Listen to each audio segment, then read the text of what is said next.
Hi, everyone, and welcome to Key Source. This is Cassie Johnson with Key Realty John Yoder team. This is part 2 of our 3-part series on buying and selling in the same market. And we've been getting a lot of questions recently about whether or not the current housing market is a bubble and if there's a Great Recession type of crash around the corner. So our team leader, John Yoder, he would like to weigh in on this because some of the messaging out there doesn't exactly add up to us. So he's going to humbly submit his thoughts on the market right now and how it's different than maybe what we saw in 2008. So let's hit it.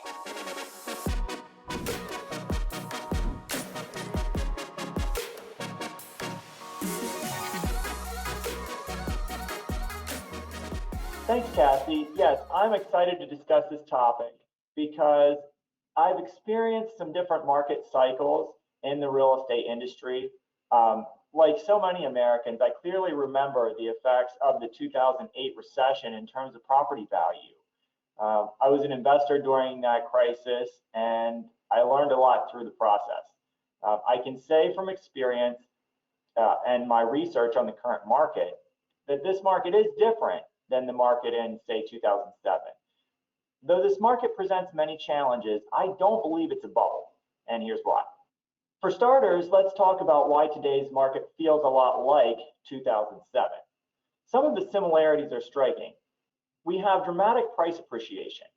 The Case-Shiller Home Price Index, released on April 27 this year, reported a 12% annual price jump in home values nationally for February 2021 compared with February 2020. Knox County is reporting similar numbers with a 10.4% increase in home values in 2020 as compared with 2019. Homes are selling over appraised value, at times by tens of thousands of dollars and even more in some markets. We have bidding wars and inventory shortages. This chart shows how inventory has declined over the last year to levels not seen since the early 2000s. The recessions on this chart are shown as gray bars. You can see them right here. The recessions here is the Great Recession, where home prices collapsed after 2008. You can see that inventory typically rises during these recessions. The current recession is unusual in that inventory has fallen sharply. So right here is kind of the recession that's been triggered by COVID-19. Another key difference comparing our current market to the early 2000s is interest rates. As you can see from this chart, interest rates in 06 and 07, right along in here, were in the 5 to 7% range for a 30-year fixed rate loan. However, today, those rates are hovering right around 3%. The end of last year, they dipped below 3%, and they're back around 3% right now. That's a huge difference and makes purchasing extremely attractive. The next chart is one of my favorites and helps to show exactly how we got here in terms of housing inventory.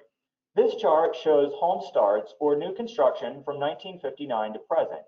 You can see that from 1959 through 2007, the US averaged over 1.5 million home starts per year. But from 2008 to present, we've averaged less than 1 million home starts per year. So this has been driven especially by this time period between 2009 and 2011. That's 13 years of underbuilding where we've not been able to fully recover from the effects of this recession in 2008. So just how bad is our national housing shortage? Sam Khater, chief economist for Freddie Mac, wrote in an April 15 article that by their estimates, the US is 3.8 single-family homes short of the inventory needed for a balanced market. That number is up 52% from 2018, when Freddie Mac estimated the national housing shortage was at 2.5 million units. This increase is surprising in the context of the pandemic and related economic challenges. According to Khater, a continued increase in housing shortage is extremely unusual. Typically, in a recession, housing demand declines and supply rises. So what is driving this shortage? Khater says The main driver of the housing shortfall has been the long-term decline in the construction of single-family homes. As we noted in the home starts chart earlier, building has not fully recovered since the 2008 recession.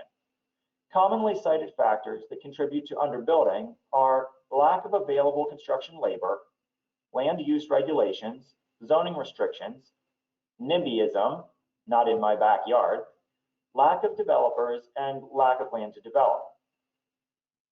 We've seen that both inventory and interest rates are substantially lower than they were in 2007.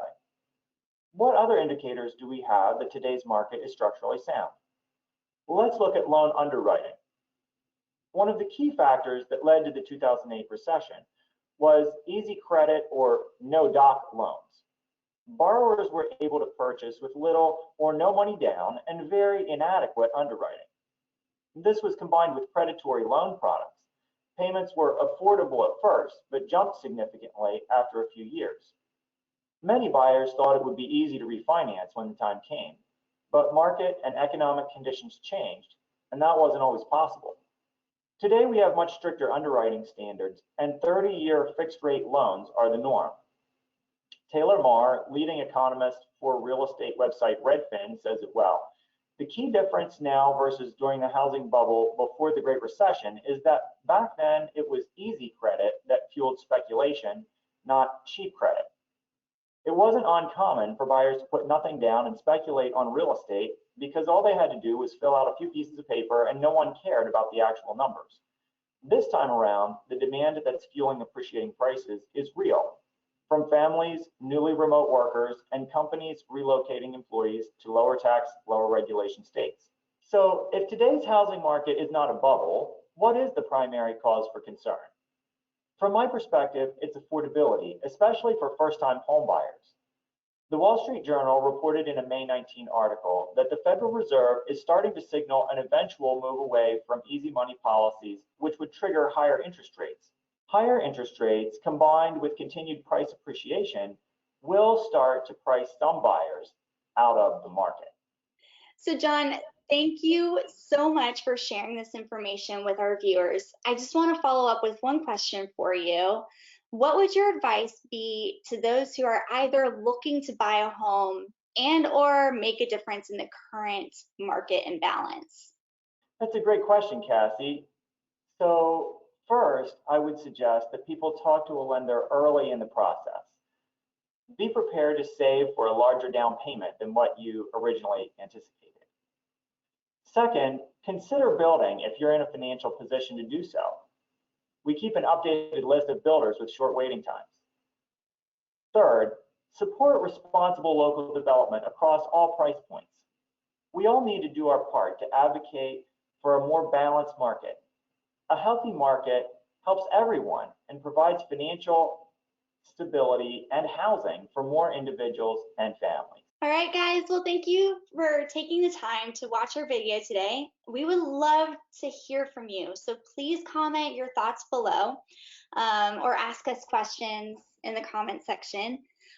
We've got part 3 coming next week, and that video is all about creative strategies that we're using right now to help our clients buy and sell in this market.